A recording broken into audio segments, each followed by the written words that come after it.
Hello guys, may nakita ko mga murang damit dito sa Uniqlo. Sale. Ayun.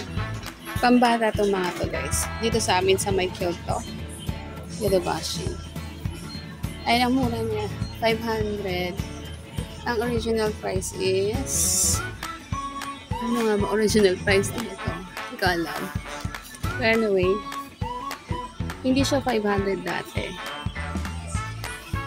Ayan, 500 na lang daw. Tapos sabi dito, yung resito daw, ayan, sa may cashier daw, magiging 500 ang price niya. Ayan, meron pa ako nakita dito, isa pa.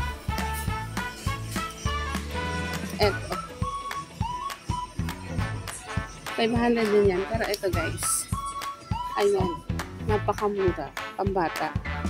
So, may mga nakita akong size para sa mga anak ko. Kumuha ko. So, pare-pareho yung kulay na kinuha ko para sa mga bata. Para hindi sila mag-away-away.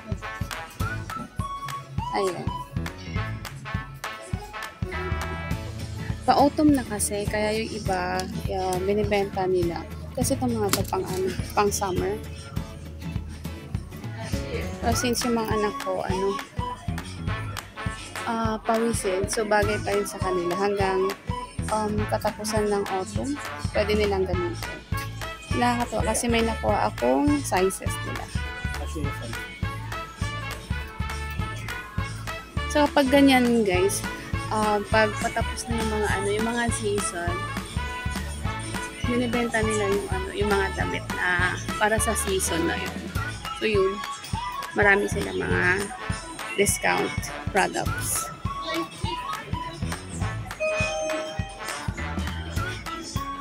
Dito din, mga bata ang pambabae. Ayan. Sabi dyan, discount taken at register. Pambabae naman to. Pambata.